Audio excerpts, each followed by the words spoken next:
What's up, everybody? It's Scott from theLeftOnMetal.com, and it's time for another heavy 70s update. But before I get into that, a member of the rock and roll world passed away yesterday, Jack Bruce, and so playing in the background is Robert Trower with Jack Bruce with BLT. So I'll be playing in the background as I yammer on.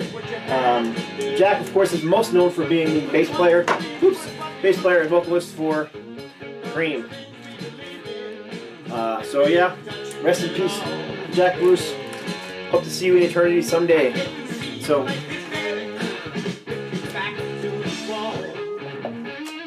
there we go. Okay, so into the heavy 70s. This is going to be a 1975 update. Top 21. Had a hard time cutting it down to only 20. Had a bunch I did cut out, but I just couldn't hack any of these off, so it's going to end up being 21. So number 21, and these aren't really in any order. These are just all awesome albums from 1975, heavy 70s. Led Zeppelin, Physical Graffiti, double record set. Not much needs to be said about this album. Everybody knows who Zeppelin is. Fantastic record. Some of the heavier material in here, some acoustic material in here, a little bit of everything. But that's what Zeppelin was always about. You know, they had always that mix. Bluesy, hard rock, 1975. Led Zeppelin, Physical Graffiti. Coming in at number 20. Deep Purple, Come Taste the Band. This is a Tommy Bolin era Deep Purple record, so very different from the band who gave us Machine Head and In Rock. Not quite as heavy as those. Much more bluesy, very much like Tommy Bolin's solo material. And yeah, great vocals from Glenn Hughes and David Coverdale. You know, if you like early Whitesnake, this album is really a combination of Tommy Bolin's solo material and Whitesnake. You know, just that heavy, bluesy English vibe. So, come taste the band. Number 19, Robert Trower for Earth Below. I've always considered Trower to be a Hendrix prodigy, and that's no different here. I always thought he had a really heavy guitar sound. Very blues influence as well, but he just had this very heavy tone to him, and I always just thought he had a very heavy style of writing as well. Yeah, this is just a great record, and again, Robert Trower, so you're listening to in the background, though it's not this record. Heart, Little Queen, coming in at number 18. Yeah, not a really heavy record, lots of acoustic stuff going on here. Early Heart especially kind of reminded me a lot of Zeppelin, and I'm sure, and I know that Zeppelin was a big influence on him, but I mean, really, in 1975, Barracuda, that was a heavy song, and this is a fairly heavy record. It's a great record from beginning to end, regardless of whether it's heavy or not. Heart, Little Queen, highly recommended. Number 17, Hawkwind, Warrior on the Edge of Time. This is, I don't know, it's Hawkwind. You know, Hawkwind, space rock, psychedelia. I just, you know, it's just very hard to explain Hawkwind. They are what they are, but this is a classic record. Features, it does feature Let Me Kill Mister on this one, and I can't remember if this is his last album with them or not. But anyhow, classic record, Hawkwind. We're in it at a time. If you've never heard Hawkwind, this is a good album to start with. With the Deep Purple connection, Ritchie Blackmore's Rainbow. Very first album, Ronnie James Dio on vocals. This album was basically Elf with Ritchie Blackmore on guitar. I think this album sounds very different from the studio albums that would follow it up. You know, Rainbow Rising, and it's just, I don't know, this one's just a little different. Like I said, it's Elf, the backing band basically, with Ronnie James Dio singing and Ritchie Blackmore on guitar. But still, it's a great record. I mean, it's got the classic track Man on Silver Mountain, which everybody's probably heard. Solid record. Not my favorite Rainbow record, but still a good Rainbow record. Ritchie Blackmore's Rainbow. This album is just awesome. Great cover as well. Nazareth, Expect No Mercy. Dan McCaffrey just has such a raw vocal style. I mean, really, nobody sounded like him in the 70s. A lot of people tried to sound like him in the 80s. You know, there's all those vocalists in like Cinderella. Maybe you could say Steven Tyler had a bit of a similarity with that, you know, raspy style, but really, Dan McCaffrey had his own sound, and this is just a great record. It's such a heavy record for the 70s, too. Of course, you know, it had the timeless classic on there, Yeah, what I'm trying to think of the name of the song that was Hair of the Dog, the title track. Now you're messing with a... Yeah, that song. And I believe this album also had Love Hurts, yep, which was a huge hit for them. So, early power ballad, I guess you could call it. Nazareth, Hair of the Dog. Another Hendrix prodigy. Mahogany Rush. Strange Universe. Always thought this was a fantastic album cover. A little weird. The little crying eggs are coming out of the castle. It's very strange. But yeah, this is, of course, Frank Marino. Before Frank became the name of the band only, but straight up Mahogany Rush, and of course there's Frank down the corner over here. Definitely Hendrix inspired heaviness on this one. Of course, lots of blues riffs, but still very heavy record, especially in the guitar tones for 75. This next one I debated a little bit, but I decided to include it because it's one of my favorite records from that year. It's one of my favorite records from this band. Prog rock from, well, Germany or England, depends on how you look at it. Originally from Germany, moved to England. That's where they got the record contract. Nectar, Recycled.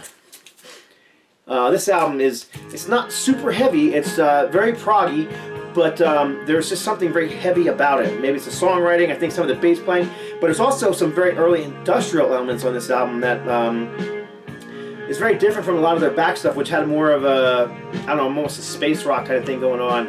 This album had a very industrial feel to it, long before, industrial metal ever existed, or industrial rock, whatever you want to call it. I have two different versions of this. I have the, I believe this is the American, nope, this is the Passport version. So this is the American version, and it is it's a gatefold, which I guess I could show you the gatefold. Gatefold's kind of cool in this one.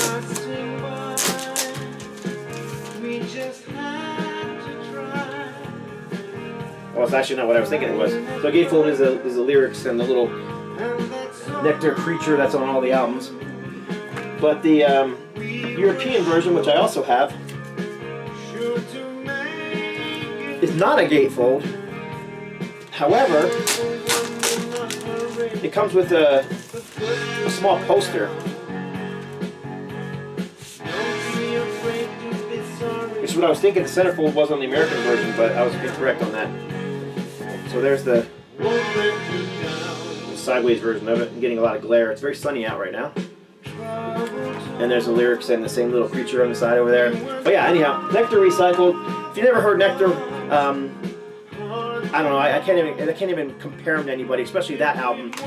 Just very proggy, very 70s, and like I said, it has a kind of an industrial feel to it. Great record, highly recommended. Total different direction. American band, Angel. And I've often heard this described as pop rock. Okay, slightly progressive actually, very keyboardy. Greg Giuffria, of course, was one of the main men behind this band, and his keyboards are definitely prominent in this album. The song Tower, very first track on side one of my favorite tracks of all time. I've always loved this little angel on the cover. Often thought about getting that tattooed on my arm just because of, first of all, it's a cool graphic. Second of all, because it's an angel.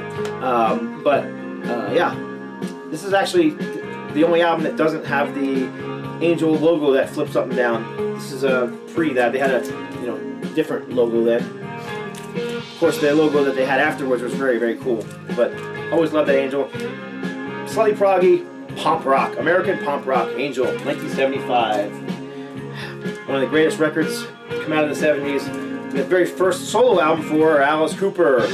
First, he was, Vincent Furnier, I think that's how you pronounce his last name, from the Alice Cooper group.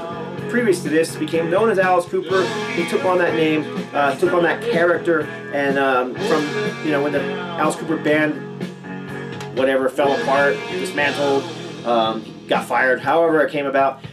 This was the first album out. Just a great album, almost a concept album, not quite. There's a little bit of everything on here, but there is a very creepy feel to the whole thing. I've always loved the title track, welcome to my nightmare, I think you're gonna like it. I mean, it's just such a creepy feel. Of course, Bob Ezrin produced this. Bob is known for his, he produced The Wall by Pink Floyd. He produced Kiss Destroyer, I believe. He did some very huge albums in the 70s, and So this is one of them. Probably, I don't know. I'm not gonna say it's my favorite, but it's among my favorite Alice Cooper records. Welcome to My Nightmare.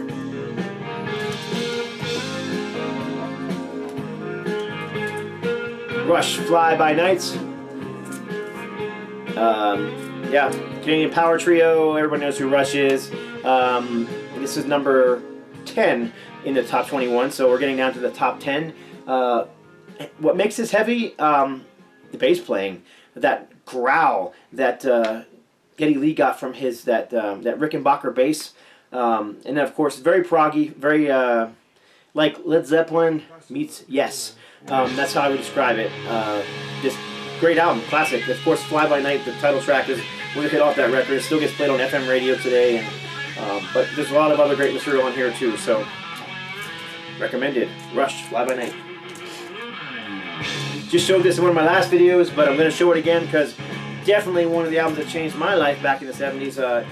Made me a huge fan of heavy music. Kiss Alive. Yep, just one of the classic live albums of all times. Just recorded last week my top 20 live albums, and this album was in the top 5. And so I don't need to go into too much detail. You can go see that video, but great record. Captures that raw energy. Of course, people argue about how much of it was re-recorded in the studio. Who cares? All we know is sounds good. Great record. Captures something that they couldn't capture in the studio beforehand. Yeah, the Kiss experience in 1975. Kiss Alive. Oh, this is the actually this is the Canadian version. What's up, Spud? So I also have the an American pressing. Pretty similar, other than there's no thing on, no little thing on here, and the color's a little different.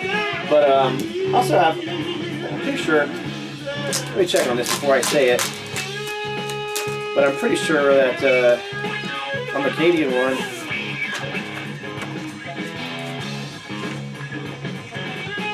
no, I'm wrong. Okay, I must think of something else. I would have swore there's a booklet, both of them. One of my booklets is signed. Actually, I think it's the booklet inside Kiss Alive 2 that I have autographed. But this is the booklet inside of Kiss Alive 1. Have it out, might as well show it. I'm sure we've all seen it before, but Ace Rules. Kiss Alive, 1975. Okay.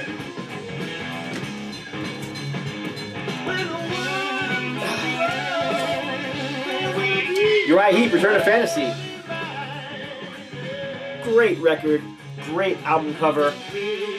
This is the first wave of heavy metal to come out of England. You've heard of the new wave of British heavy metal.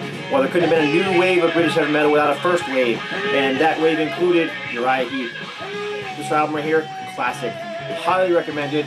Definitely worth being in the top 10 for that year. Uriah Heep, Return to Fantasy. Got a little bit over here. Excuse me 1 second. There we go. AC/DC, TNT. This album was only released in Australia. It was later combined with another record, also from Australia. High Voltage is what it was called, and it became the American High Voltage. So, TNT. This album is also a gatefold. I'm spending too much time. I won't show the gatefold, but I mean, this is prime Bon Scott era AC/DC. Highly worth picking up, even if at the expense of it being an import. But it's also been released on CD, so it's not that hard to find. Another one from the first wave of British heavy metal, UFO, Force It. This is the censored American cover. You can kind of see right here, there is kind of a ghost figure of a man and a woman inside the shower there. For whatever reason, they felt that needed to be censored. But I also have the uncensored version, the European version, and there is the man and the woman. I guess you can kind of see the end of somebody's butt. So I don't know. But anyhow, whatever. Great record. Phil Mogg, one of my favorite vocalists, had a very unique vocal style. Very clean, very high, but definitely his own. Of course, Michael Schenker on guitar, and yeah, classic UFO, 1975. First wave, British heavy metal. Another one. A a lot of people seem not like this album. I don't know why. I just absolutely love this album. Another first wave of British heavy metal. Black Sabbath, Sabotage. This album is just awesome from opening to ending. I mean, every song is just great. Very moody, but I mean, I don't understand how anybody who likes heavy music cannot like a song like Hole in the Sky. It's just so heavy. A little bit nutty in some of the parts, you know, megalomania and that kind of thing, but still classic Sabbath. You know, classic Sabbath. Yeah, Sabotage, 1975. Frankly, I think it's as classic as any of the albums that preceded it. So, Ozzy Osbourne on vocals, of course. Yeah, but 2 presses of that too. This is Ariston pressing. So, not a whole lot of difference, just a different label. Of course, I don't know why I need to show 2 when there's not really a difference in them. Whatever. Anyhow, number 3, Fiddlesy Fighting. This is definitely around a transition for Thin Lizzy. They had come off being that folksy band on their first 3 albums, and then they had released Nightlife, which was kind of a mixture. It had some folk, it had some of that early heavy metal that they were becoming known for. This was just full on. I mean, Rosalie, which is a cover of a Bob Seger song. I mean, they just took that song and they gave it gusto. You know, I don't know, supercharged it. Testosterone, whatever you want to call it. They just took that song and they gave it huevos, you know. I mean, it was heavy. Yeah, and then of course Suicide, one of the early classics from them. Very heavy song, very early song where you heard a little bit of double, you know, constant double bass going on. They were actually, you know, from Ireland, but they had moved to England. So even though they weren't really a new wave of, or first wave of British heavy metal, they were definitely one of the bigger influences on that second wave movement, or that new wave of British heavy metal movement. I mean, a band like Def Leppard was basically, you know, a Thin Lizzy cover band before they started doing originals. So, yeah. And this is also, you know, where you get that dual guitar attack. Some bands have done it before them, lots of bands had, but I mean, this right here encompasses what became like, you know, Iron Maiden. Just that dual guitar harmonies, then along with the heavy riffs. Brian Robertson, Scott Gorham was actually an American guitarist. Yeah, great record. One of my favorites. Definitely in my top 5. Obviously, it's number 3. Now number 2 and number 1. Ted Nugent's first solo album outside of the Amboy Dukes. Ted Nugent. Regardless of what people think of his politics or his big mouth or whatever you think of Ted Nugent, there's no denying that this album is a classic rock, hard rock, heavy metal classic. I mean, every song on here is great. You know, you've got the heavy songs like Stormtroopin' and Stranglehold, but then you also have the like the Motown groove of Hey Baby. Great record from Uncle Ted. Like I said, doesn't matter what you think of him as a person. But all that matters is his music is fantastic. And I'm going to have to switch the record over, so I'm going to pause this, and I'll be right back.